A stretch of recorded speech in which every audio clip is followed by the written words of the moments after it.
Tension থাকে, তাই না? তা ঠাকুরের কৃপায় ঘরটা ঠিকঠাকই আছে, পড়েনি। ঘরটা একটু যাওয়াভাবে হয়ে অন্য জায়গায় চলে গেছে।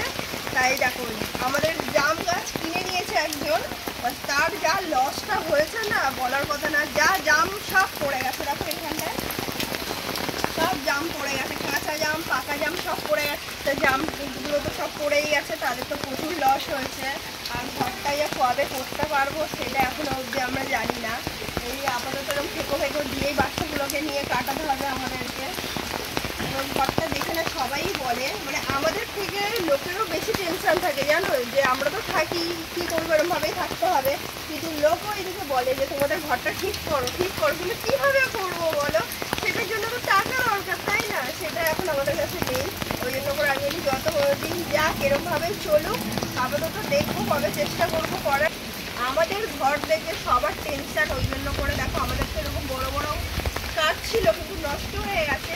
আমাদের কাছে যে দোকানওয়ালা কাকু আছে সেই বলেছে যে নিয়ে এসে আমাদের বাড়ি দিয়ে নিয়ে এসে অন্তত ঘরটাকে ঠেকে দাও যাতে ঘরটা না পড়ে।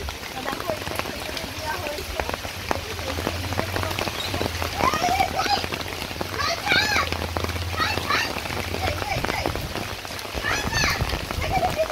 খুব জোরে বৃষ্টি হচ্ছে, আর এদিকে দেখো আমাদের জলও পুরো রাস্তায় ভরে গেছে।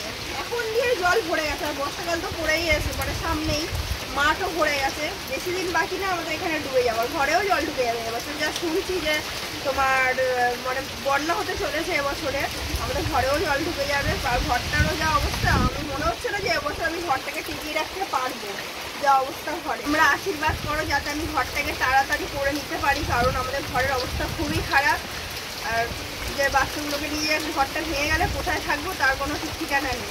তো চলো আজকে ভিডিওটা এই অবধি, টাটা বাই। আর অন্য কোনো ভিডিওটা দেখা হচ্ছে। তোমরা সবাই ভালো থেকো। যা অবস্থা এখনকার, মানে ঝড় যখন তখন ঝড় বৃষ্টি। তো আর বন্ধুরা তোমরা কমেন্টে অবশ্যই জানিও যে আমাদের মতো কার কার এরকম খুব খারাপ বাড়ি আছে, তারা অবশ্যই সাবধানে থেকো তাদের বাচ্চা কাচ্চাদের নিয়ে। আমরাও অনেক সাবধানে আছি।